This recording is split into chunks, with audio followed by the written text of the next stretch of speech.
السلام علیکم ورحمۃ اللہ وبرکاتہ۔ اعوذ باللہ من الشیطان الرجیم، بسم اللہ الرحمن الرحیم۔ وقال الذین کفروا لرسلهم لنخرجنکم من ارضنا او لتعودن فی ملتنا فاوحى الیہم ربهم لنهلكن الظالمین ولنسکننکم الارض من بعدهم ذلك لمن خاف مقامی وخاف وعید واستفتحوا وخاب كل جبار عنيد من ورائه جهنم ويسقى من ماء صديد يتجرعه ولا يكاد يسيغه ويأتيه الموت من كل مكان وما هو بميت ومن ورائه عذاب غليظ۔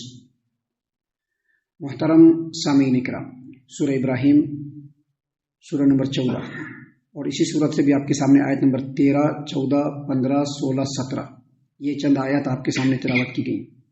محترم سامعین کرام، ان آیتوں میں اللہ تبارک و تعالیٰ نے ان لوگوں کا ذکر فرمایا ہے جو لوگ رسولوں کی مخالفت کرتے ہوئے ہر زمانے میں چلے آئے۔ جب بھی اللہ تبارک و تعالیٰ نے رسولوں کو بھیجا، ان لوگوں نے رسولوں کی مخالفت کی، رسولوں کے خلاف سازشیں کی، رسولوں کو ستایا، ان کے ماننے والوں کو ستایا اور رسولوں کو اس مقام سے، اس شہر سے، اس گاؤں سے نکال دینے کی دھمکی دی اور نکال بھی دیا۔ ایسے لوگوں کا ذکر یہاں پر ہو رہا ہے۔ دیکھیے، اللہ تبارک و تعالیٰ نے فرمایا وقال الذین کفروا لرسلہم، اور وہ لوگ جو کافر یعنی کافر لوگ اپنے رسولوں سے کہا، کافر لوگوں نے اپنے رسولوں سے کہا لنخرجنکم من ارضنا او لتعودن فی ملتنا۔ دیکھیے، آپ کہتے ہیں کہ آپ اللہ کے نبی ہیں اور ہمارے معبودوں کے خلاف آپ اس طرح سے لوگوں کے سامنے برملا کہتے ہیں کہ یہ شرک ہے، کفر ہے، اور آپ ایک اللہ کی دعوت دیتے ہیں، ہم لوگوں کو چین سے رہنے نہیں دیتے ہیں، تو ہم آپ کو ملک سے نکال دیں گے، ملک بدر کر دیں گے، جلا وطن کر دیں گے، یا نہیں تو آپ کو ہمارے مذہب میں پھر سے لوٹنا پڑے گا۔ یعنی ہمارے مذہب کے خلاف جو اس طرح سے آپ کر رہے ہیں، طرح طرح سے جو ہے باتیں لوگوں کے سامنے کر رہے ہیں اور کہہ رہے ہیں کہ یہ شرک ہے، یہ کفر ہے، ہمارے معبودوں کی جو بےزتی کر رہے ہیں آپ، اگر آپ اپنے اس حرکت سے باز نہیں آئیں گے اور واپس ہمارے مذہب اور مسلک میں نہیں آئیں گے تو ہم آپ کو اس ملک سے، اس گاؤں سے باہر کر دیں گے۔ محترم سامعین اکرام، یہاں پر یہ جو بات ہے یہ اکیلے کسی ایک نبی کو نہیں کہا گیا ہے، تمام نبیوں کو کہا گیا ہے۔ فار ایگزامپل، اللہ تبارک و تعالیٰ نے قرآن کریم سورۃ الاعراف آیت نمبر 88 میں فرمایا، اللہ تبارک و تعالیٰ نے فرمایا وقال الملأ الذين استكبروا من قومه لنخرجنك يا شعيب والذين آمنوا معك من قريتنا او لتعودن في ملتنا۔ یعنی شعیب علیہ السلام کے قوم کے جو بڑے بڑے تکبر اور گھمنڈ کرنے والے جو سرداران تھے، ان لوگوں نے شعیب علیہ السلام کو کہا کہ اے شعیب، تم کو بھی اور تمہارے ساتھ جتنے ایمان لانے والے ہیں سب کو ہم لوگ اپنی اس بستی سے نکال دیں گے، یا نہیں تو تم کو پھر سے ہمارے مسلک میں، مذہب میں، ہمارے دھرم میں تم کو آنا پڑے گا۔ سامعین کرام، اس طرح سے رسولوں کو ہر دور میں دھمکی دی گئی۔ اس لیے اللہ تبارک و تعالیٰ نے یہاں پر فرمایا وقال الذین کفروا لرسلہم، لرسولہم نہیں کہا، لرسلہم، رسول کی جمع رسول آتا ہے، یعنی رسولوں کو کافر لوگوں نے کہا کہ لنخرجنکم من ارضنا، ہم تم لوگوں کو اس بستی سے نکال دیں گے، او لتعودن فی ملتنا، یعنی کہ تم ہمارے دین میں پھر سے واپس آ جاؤ۔ اللہ تبارک و تعالیٰ نے ان کے جواب میں کہا کہ فاوحى الیہم ربهم لنهلكن الظالمین، ان کے رب نے یعنی نبیوں کے رب نے نبیوں کی طرف پیغام بھیجا، وحی نازل کیا کہ لنهلكن الظالمین، یہ جو ظالم لوگ ہیں نا یہی غارت ہو جائیں گے، یہ ظالم لوگ ہی غارت ہو جائیں گے۔ یعنی اللہ تبارک و تعالیٰ نے اپنے نبی کو سپورٹ کیا۔ اس کا مطلب یہ ہے کہ اللہ تبارک و تعالیٰ نبیوں کو اور نبیوں کو ماننے والوں کو، نبیوں کو اور نبی کے اوپر ایمان لانے والوں کو ہر حال میں سپورٹ کرتا ہے۔ شرط یہ ہے کہ صحیح معنوں میں نبی کا ماننے والا ہو، شرط یہی ہے کہ صحیح معنوں میں نبی کا ماننے والا ہو۔ اگر صحیح معنوں میں نبی کا ماننے والا نہیں ہوگا، خالی چپکے نام کا مسلمان ہوگا، نام کا ایمان والا ہوگا، مسلمانوں کا نام رکھ لیا ہوگا، ایسے لوگوں کو اللہ سپورٹ کرنے والا نہیں۔ یہاں پر اللہ تبارک و تعالیٰ نے کلیئر کہا کہ فَأَوْحَى إِلَيْهِمْ رَبُّهُمْ، نبیوں کی طرف ان کے رب نے وحی کی، لَنُهْلِكَنَّ الظَّالِمِينَ، آپ کو تو دھمکی دے رہے ہیں کہ آپ کو اس بستی سے نکال باہر کریں گے، لیکن اللہ تبارک و تعالیٰ ان لوگوں کو ہی غارت کرنے والا ہے۔ بے شمار مثالیں ہیں، تمام مثالوں کی طرف جانا نہیں چاہتے ہیں، صرف ایک مثال خود نبی صلی اللہ علیہ وسلم کی ہم آپ کے سامنے دے دیتے ہیں، کیونکہ یہ ساری باتیں مکہ میں ہو رہی ہیں، نبی صلی اللہ علیہ وسلم کو تسلی دیا جا رہا ہے اور مکہ کے جو مشرکین ہیں ان کو دھمکی دیا جا رہا ہے کہ اگر نہیں سدھرے تو تم لوگوں کو غارت کر دیا جائے گا. اللہ تبارک و تعالیٰ نے قرآن کریم سورۃ الانفال آیت نمبر 30 میں کہا وَإِذْ يَمْكُرُ بِكَ الَّذِينَ كَفَرُوا لِيُثْبِتُوكَ أَوْ يَقْتُلُوكَ أَوْ يُخْرِجُوكَ وَيَمْكُرُونَ وَيَمْكُرُ اللَّهُ وَاللَّهُ خَيْرُ الْمَاكِرِينَ. اے نبی صلی اللہ علیہ وسلم اس وقت کو یاد کیجئے جب مکہ کے جو کافر لوگ تھے یہ لوگ سب بیٹھ کر کے سازش کر رہے تھے, چال چل رہے تھے. کیا سازش کر رہے تھے؟ لِيُثْبِتُوكَ آپ کو قید کر دیں, او یخرجوک یا آپ کو بستی سے باہر کر دے, او یقتلوک یا آپ کو فنش کر دے. وَيَمْكُرُونَ وہ لوگ بھی سازش کر رہے تھے, چال چل رہے تھے. وَيَمْكُرُ اللَّهُ اور اللہ بھی چال چل رہا تھا. وَاللَّهُ خَيْرُ الْمَاكِرِينَ اور اللہ تبارک و تعالیٰ کی چال اصل میں بہترین چال ہے. سامعین کرام ہوا کیا؟ یہ سب باتیں تو پہلے بتلا دی گئی لیکن بعد میں ہوا کیا؟ بعد میں یہ ہوا کہ مکہ والوں نے سازش کے زور پر نبی صلی اللہ علیہ وسلم کو نکال تو دیا, ضرور چلے گئے, لیکن اللہ تبارک و تعالیٰ نے مکہ والوں کے مقابلے میں مدینے کے انصار کو آپ کا سپورٹ کرنے کے لیے کھڑا کیا. اللہ تبارک و تعالیٰ نے وہاں سے اللہ تبارک و تعالیٰ نے اسلام کو طاقت و قوت اور پائیداری بخشنا شروع کیا. چھوٹا سا بالکل نازک سا پودا جو اسلام کا تھا وہ دھیرے دھیرے ایک ریاست کی شکل میں ابھر گیا. اور پھر جس مکہ سے نبی صلی اللہ علیہ وسلم کو نکالا گیا, نبی صلی اللہ علیہ وسلم اسی مکہ کے اندر فاتحانہ داخل ہوئے, اور جن لوگوں نے نکالا تھا وہ لوگ سر جھکائے کھڑے تھے, لیکن اس کے باوجود نبی صلی اللہ علیہ وسلم نے ان تمام کو معاف کر دیا. سامعین کرام یہاں پر اللہ تبارک و تعالیٰ نے اسی بات کو بیان فرمایا ہے کہ رسولوں کو ان کے قوم جو کافر لوگ تھے ان کی طرف سے دھمکی ملی کہ یا تو دین میں واپس آؤ یا نکال باہر کریں گے, لیکن اللہ تبارک و تعالیٰ نے ان کا سپورٹ کرتے ہوئے کہا آپ کو ڈرنے کی ضرورت نہیں ہے. لَنُهْلِكَنَّ الظَّالِمِينَ ظالم ہی غارت ہوں گے, ہلاک و برباد ہوں گے. وَلَنُسْكِنَنَّكُمُ الْأَرْضَ مِنْ بَعْدِهِمْ اور ظالموں کے بعد آپ کو ہی وہاں پہ بسایا جائے گا. آج مکہ کے اندر جا کر کے دیکھ لیجئے کون ہے, سب اللہ کے رسول صلی اللہ علیہ وسلم کے ماننے والے متبعین ہیں جو حرم شریف کی مکمل ایسی خدمت کر رہے ہیں کہ جیسی خدمت کی مثال آپ کو پورے روئے زمین پر نہیں مل سکتی, پورے روئے زمین پر کہیں نہیں مل سکتی ہے. جس طرح سے حرم شریف کی خدمت ہو رہی ہے, جس طرح سے کعبۃ اللہ کی خدمت ہو رہی ہے, جس طرح سے مسجد حرام کی خدمت ہو رہی ہے, آپ کو پورے روئے زمین پر اس کی کوئی مثال نہیں مل سکتی ہے. اللہ نے کہا وَلَنُسْكِنَنَّكُمُ الْأَرْضَ مِنْ بَعْدِهِمْ وَلَنُسْكِنَنَّكُمُ الْأَرْضَ مِنْ بَعْدِهِمْ تم لوگوں کو ہی ان لوگوں کے بعد زمین میں بسائیں گے. اللہ تعالیٰ نے قرآن کریم سورۃ الانبیاء آیت نمبر 105 میں کہا وَلَقَدْ كَتَبْنَا فِي الزَّبُورِ مِنْ بَعْدِ الذِّكْرِ أَنَّ الْأَرْضَ يَرِثُهَا عِبَادِيَ الصَّالِحُونَ. آج ہم لوگ زمینوں کے اندر تنگی محسوس کر رہے ہیں, مختلف قانون لا کر کے مسلمانوں کو پیسنے کی کوشش کی جا رہی ہے, اور بہت ساری جگہوں پر تو مسلمانوں کو پیسا جا رہا ہے. اس کا مطلب کیا ہے؟ اس کا مطلب یہ کہ مسلمان اب صالح نہیں ہے, مسلمان نیک نہیں ہے, مسلمان ایمان والے نہیں ہے, کھوکھلے ہیں مسلمان ایمان کے اعتبار سے, دین کے اعتبار سے, عمل کے اعتبار سے. اور جس کی تازہ ترین مثال ہماری یہ مسجد اور دوسری جگہوں کی مسجدیں ہیں, جہاں پر فجر کے اندر آپ دیکھیں گے مسجد میں کہنے والے تو توحید پرست لمبے لمبے ملیں گے, بڑی بڑی باتیں کرنے والے ملیں گے, لیکن مسجدیں خالی ہیں, مسجدیں خالی ہیں فجر کی نمازوں سے. کہنے کو اپنے آپ کو اہل حدیث کہیں گے, لیکن مسجدیں خالی ہیں. کیوں خالی ہیں؟ کیونکہ ایمان نہیں ہے, کھوکھلے ہو چکے ہیں, ایمان بالکل نصف و نابود ہو چکا ہے, ایمان نہیں ہے. اسی لیے مسلمانوں کے لیے اب زمین بھی نہیں ہے کہیں پر, اسی لیے مسلمانوں کے لیے زمین بھی نہیں کہیں پر. اللہ تبارک و تعالیٰ نے قرآن کریم میں فرمایا وَلَقَدْ كَتَبْنَا فِي الزَّبُورِ مِنْ بَعْدِ الذِّكْرِ أَنَّ الْأَرْضَ يَرِثُهَا عِبَادِيَ الصَّالِحُونَ. زبور میں توریت کے بعد جو زبور آیا, ذکر کے بعد زبور میں, ذکر کے بعد مطلب نصیحت آمیز کتاب توریت کے بعد زبور میں ہم نے لکھ دیا کہ یہ جو زمین ہے اس زمین کے وارث کون لوگ ہوں گے؟ نیک لوگ ہوں گے.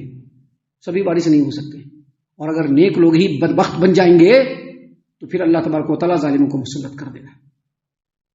نیک لوگ ہی بدبخت جب بن جائیں گے تو اللہ ظالموں کو مسلط فرما دے گا. سامعین کرام یہاں پر اللہ تبارک و تعالیٰ نے ایمان والوں کو مخاطب کرتے ہوئے کہا کہ وَلَنُسْكِنَنَّكُمُ الْأَرْضَ, نبیوں کو مخاطب کرتے ہوئے کہا کہ ان کے بعد زمین میں آپ کو ہی بسایا جائے گا. ذَلِكَ لِمَنْ خَافَ مَقَامِي وَخَافَ وَعِيدِ.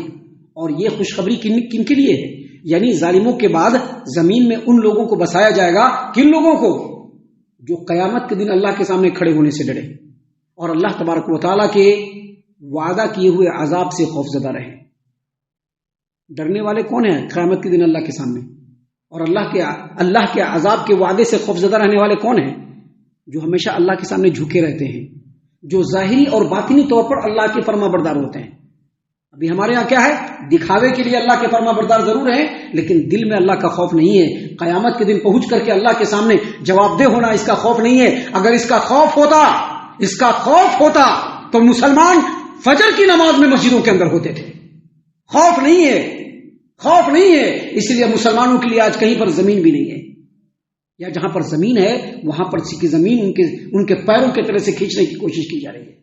یہ سب باتیں اس لیے اللہ تبارک و تعالیٰ نے بیان فرمایا تاکہ ان باتوں کی گہرائیوں میں جا کر کے مسلمان سمجھے کہ وہ کس مقام پر ہیں اور ان کو کس مقام پر ہونا چاہیے۔ اللہ تبارک و تعالیٰ نے آگے مزید کہا وَاسْتَفْتَحُوا وَخَابَ كُلُّ جَبَّارٍ عَنِيدٍ، یہ ایمان والوں کے لیے ہے، اور اگر ہم ایمان والے بن جائیں تو یہ ہمارے لیے بھی ہے۔ اللہ تبارک و تعالیٰ نے کہا کہ ان لوگوں نے فیصلہ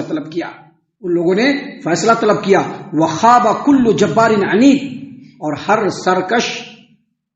سرکش اور ظالم یہ بالکل برباد ہو گیا۔ ہر سرکش اور ظالم، ضدی، ہٹ دھرم، کہ ہم جو کہیں بس وہی ہے، ہر سرکش اور ضدی لوگ خائب و خاسر ہوں گے، ناکام ہو گئے، برباد ہو گئے۔ یعنی اس آیت کریمہ کا مطلب یہ ہے کہ مشرکین مکہ نے بھی اور اس سے پہلے کے مشرکین نے بھی اللہ تبارک و تعالیٰ سے فیصلہ مانگا۔ کیا فیصلہ مانگا؟ کہ اگر ہمارے نبی سچے ہیں اور نبی کے اوپر نازل ہونے والا کلام سچا ہے تو اپنا عذاب اللہ دکھلا دیجئے۔ تو اللہ نے اپنا عذاب دکھلا دیا اور ضدی ہٹ دھرمیوں کیا ہو گئے؟ ناکام ہو گئے۔ اس آیت کریمہ کا دوسرا مطلب یہ ہے کہ نبیوں نے ان مشرکوں کے خلاف اور ظالموں کے خلاف، باغیوں کے خلاف، نبیوں نے اللہ تبارک و تعالیٰ سے دعا مانگا اور کہا کہ ہم کو فتح اور نصرت سے نواز دے، تو اللہ تبارک و تعالیٰ نے فتح بھیجا، اور جتنے بھی ضدی اور ہٹ دھرم قسم کے لوگ تھے، شرکش کے قسم کے لوگ تھے، باغی قسم کے لوگ تھے، سب کے سب ختم ہو گئے، ناکام نامراد ہو گئے۔ اللہ نے آگے کہا کہ صرف یہیں پر بس نہیں ہوتا ہے، اس دنیا میں جو ظالم ہیں، اس دنیا میں جو اللہ کے نافرمان ہیں، اس دنیا میں جو اللہ کے نام پہ شرکشی کرنے والے ہیں، اس دنیا میں اللہ کی جو مخالفت کرنے والے ہیں، چاہے زبان سے ہو چاہے وہ عمل سے ہو، جتنے بھی لوگ ہیں، اللہ نے فرمایا وَمِن وَرَائِهِ جَهَنَّمُ وَيُسْقَى مِن مَّاءٍ صَدِيدٍ، وَمِن وَرَائِهِ جَهَنَّمُ وَيُسْقَى مِن مَّاءٍ صَدِيدٍ۔ اللہ تبارک و تعالیٰ نے فرمایا کہ بس وہیں پر نہیں ہوگا، بلکہ اس کے آگے ان کے لیے جہنم ہے۔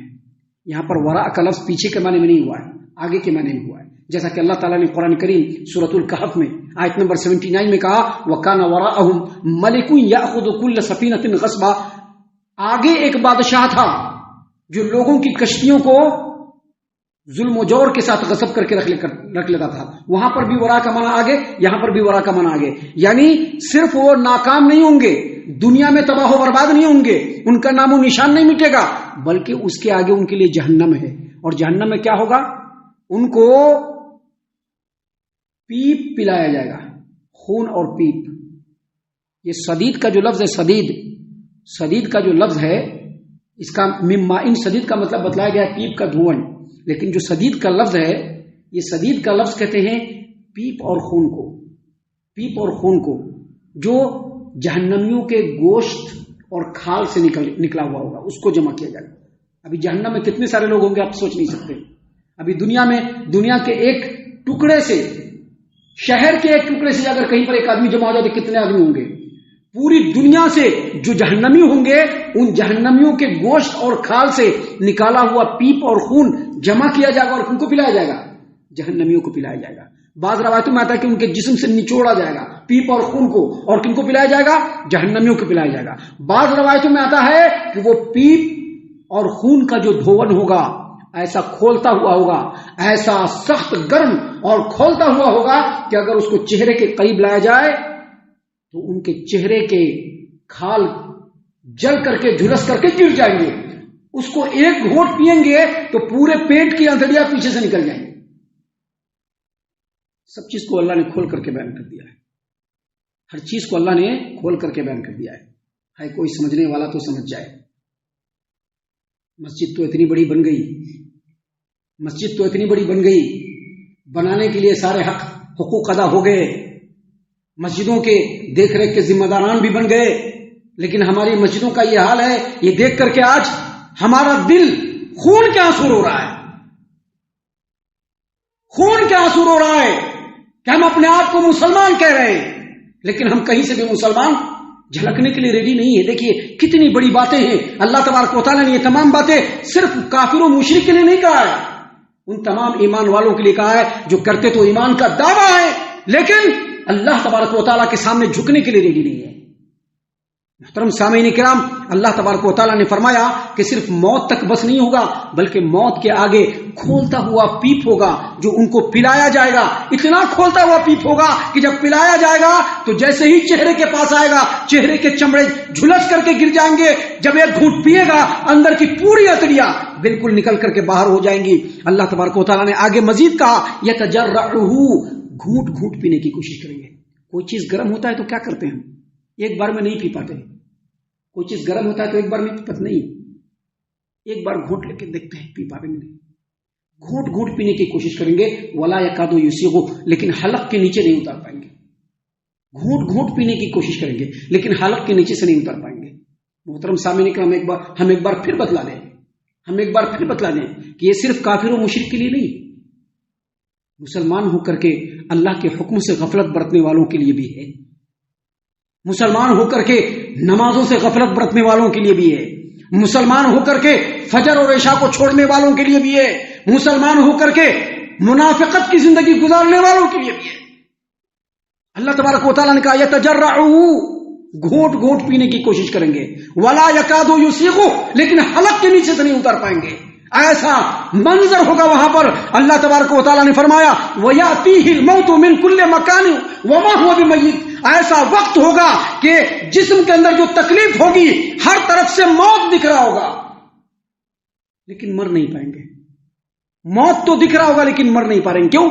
کیونکہ جہنم میں تو موت کو بھی مار دیا جائے گا، جنتی جنت کے اندر چلے جائیں گے، جہنمی جہنم کے اندر چلے جائیں گے، دونوں کے بیچ میں اللہ تبارک و تعالیٰ موت کو مینڈے کی شکل میں لائے گا اور کہا جائے گا کہ سن لو جنتیوں، سن لو جہنمیوں، موت کو مارا جا رہا ہے، اب کسی کو موت نہیں۔ جہنمیوں کو اس قسم کا عذاب ہوگا، جسم کے حصے سے درد، جلن،